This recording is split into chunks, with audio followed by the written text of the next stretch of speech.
Hello, welcome to Digital Farm TV Rural News. I'm Andy Walker.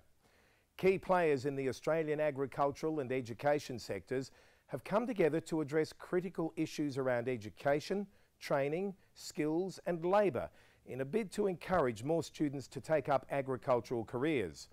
The National Agribusiness Education, Skills and Labour Task Force, facilitated by the National Farmers Federation, has resolved to work to identify challenges critical to the success of the agricultural sector and to overcome these challenges. NFF President Jock Laurie said the organisations that made up the National Agribusiness Education, Skills and Labour Task Force had shown their commitment to tackling the growing problem of attracting people to work in the sector at a meeting hosted by the Royal Agricultural Society of New South Wales in Sydney. The task force recognised that the time for action on agricultural education was now. The group has resolved to collaboratively address these issues and take the agreed solutions and actions to key decision makers on behalf of the wider agricultural sector, Mr Laurie said. Federal government plans to deregulate the wheat export market are under threat in the lower house, with key independent MP Tony Windsor confirming he is against the proposal. Mr Windsor told the Australian Financial Review that he had drafted legislation but wanted to make sure it reflected grower concerns and that there was broad support among farmers. He said the growers' groups to which he had been talking weren't talking about going back to single desk. They were talking about the impact of operating in an environment where there was a range of marketers and a range of grain handlers, and concerns about the potential of semi-monopolistic powers in some areas.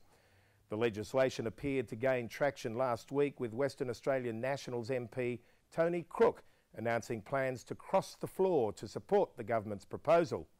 The Coalition and Greens are both opposed to full deregulation. Following our report last week about the fate of more than 20,000 allegedly diseased Australian sheep marooned in a feedlot, through Pakistani media, it has now emerged that thousands were inhumanely slaughtered before a court order to protect them took effect. More than 7,000 sheep were slaughtered, with some buried alive and others clubbed to death, according to the Pakistani International News newspaper.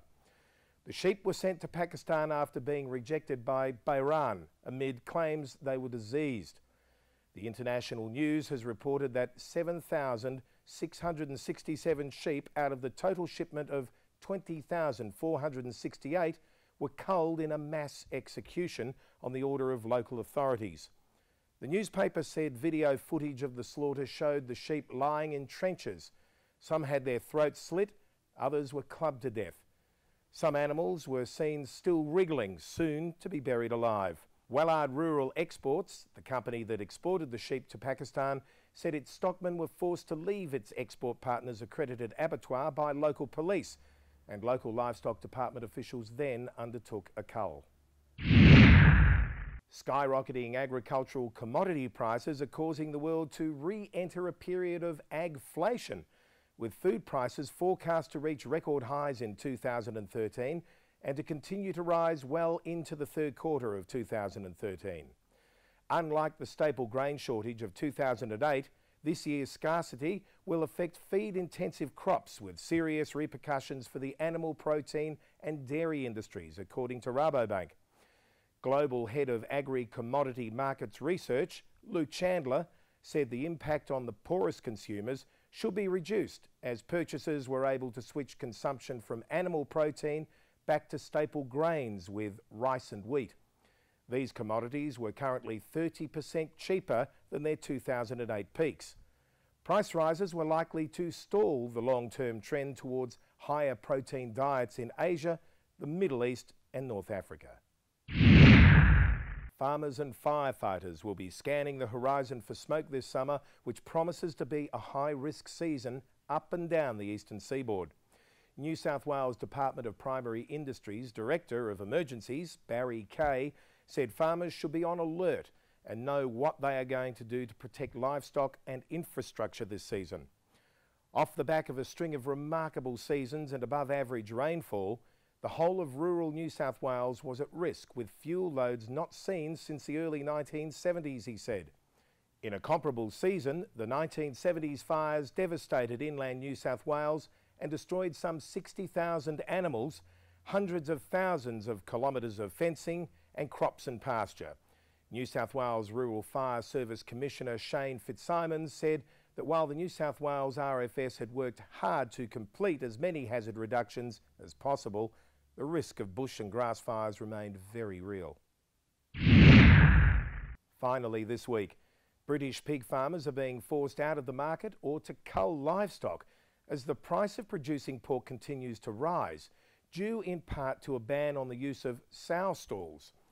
Following a number of media reports into the rise of cost in petrol, feed for the pigs and the decreased profits for farmers thanks to pressure from supermarket chains, the Huffington Post UK has found the decreasing number of farmers could also impact on the price of bacon, sausages and ham from next year. Producer Stephen Thompson, owner of Moss Valley Farm at Sheffield in the UK, said that the number of pig farmers falling out of the market was increasing rapidly, driven in part by price of pig feed. Lots of farmers were going out of business, he said. It used to be that in the UK they produced 110% of pig meat consumed domestically. Now that figure was 40%, with the shortfall imported from Europe.